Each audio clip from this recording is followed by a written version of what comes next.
Alô você, estamos de volta no nosso crime de abandono de recém-nascido. Nós estamos falando do sujeito passivo.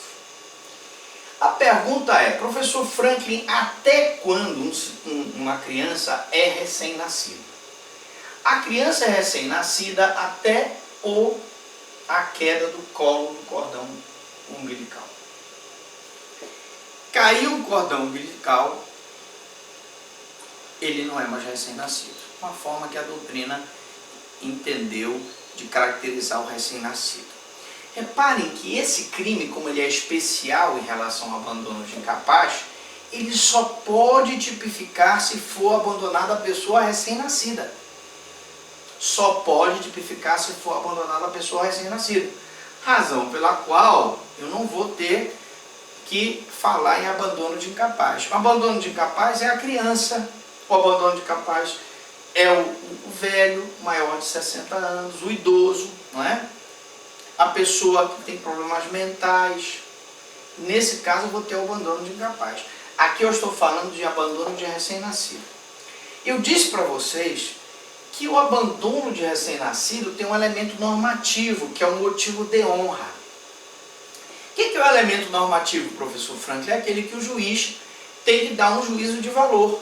Então, a mulher procura com esse crime ocultar a desonra própria. Com esse ato, procura manter a boa fama.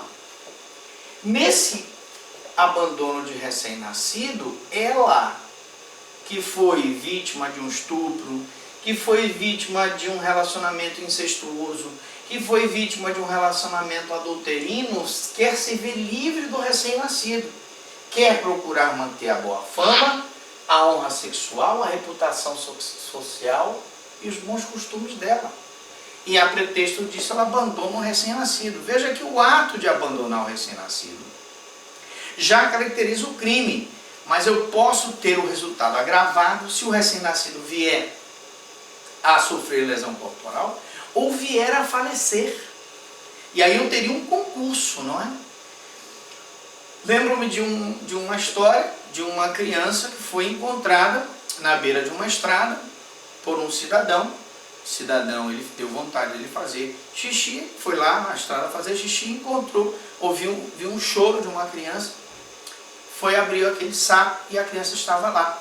Ora, a mãe que assim o fez, porque ele não tinha ainda perdido nem a cicatriz do cordão umbilical, ela está praticando o abandono de recém-nascido.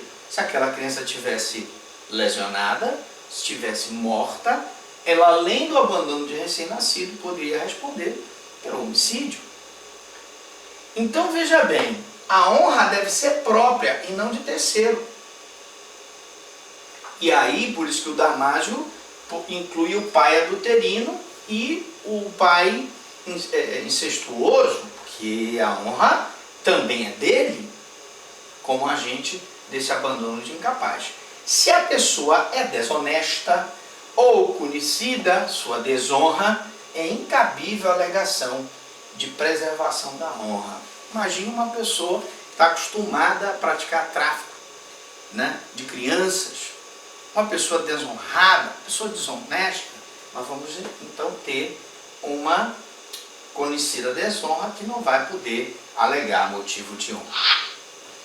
Exposição ao abandono de recém-nascido. Ainda sobre esse crime, se o motivo não for de honra, ou se for, por exemplo, ela está abandonando a criança por excesso de filhos, ela tem receio de um filho doentio, eu não vou enquadrar no 134 do abandono de recém-nascido, mas eu vou enquadrar no 133, que é o abandono de incapaz. Existem muitas mulheres que abandonam seus filhos por excesso de filhos, por não ter condições financeiras de cuidar. O ideal seria que ela procurasse uma promotoria da infância, procurasse a defensoria pública, ou procurasse mesmo a vara da infância e dissesse: olha, seu juiz, ou seu promotor, ou seu defensor, não tenho condições de criar essa criança, eu quero então entregá-la para adoção. E aí nós vamos providenciar então a adoção. Qualificação. Ocorre se resulta lesão corporal ou morte. Nós já vimos, como nós vimos no crime de abandono de incapaz, igual ao crime de abandono de recém-nascido, que eu vou ter uma qualificação.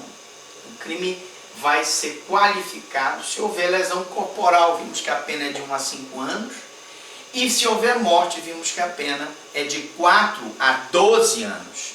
E eu digo abandono de recém-nascido qualificado, porque é um aumento da pena mínima e da pena máxima. A ação penal aqui é pública incondicionada. Se aquela pessoa abandonou seu recém-nascido e o promotor tiver conhecimento através do inquérito policial, ele deve promover a ação penal sem que haja necessidade de representação do ofendido. Omissão de socorro. Bom, a omissão de socorro é um crime omissivo próprio pela sua própria natureza. Ou seja, é o não fazer, é o se omitir, é o não tomar providências em relação àquela situação. Imagine um cidadão que vê um atropelamento, vê a pessoa atropelada, não toma providência nenhuma.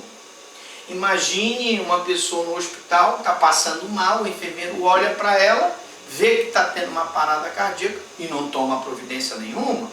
Então, qualquer omissão de socorro vai caracterizar o crime de omissão de socorro. Portanto, a objetividade jurídica aqui, o que o direito visa proteger, é a solidariedade que deve existir entre os seres humanos. Deve haver solidariedade entre os seres humanos, não é isso? Ora, se eu não tenho solidariedade para com o meu próximo, a humanidade está perdida, porque aquele próximo vai precisar da minha ajuda e eu não tenho como ajudar. Com isso, tutela também a vida e a incolumidade da pessoa humana. Lógico que, de quebra, eu estou protegendo a vida e a saúde, já que aqui nós estamos no capítulo de periclitação da vida e da saúde de outrem. E eu já disse que você olha para o capítulo para ver objetividade jurídica. Sujeito ativo aqui, qualquer pessoa. A lei não exige aqui nenhuma qualificação especial. Qualquer pessoa que omita o socorro vai responder pelo crime. Sujeito passivo, a criança abandonada ou extraviada ou a pessoa inválida, ferida ou grave. Então, na próxima aula nós vamos falar do sujeito passivo, nós vamos falar do crime que pode ser praticado de duas formas e quais são as formas que eu posso praticar esse crime. Também vamos ler o tipo penal, também vamos explicar se ele é menor potencial ofensivo, médio potencial ofensivo ou grave potencial ofensivo. Eu volto daqui a pouco, é rapidinho, toma água eu também, a gente volta daqui a pouco, depois dos comerciais.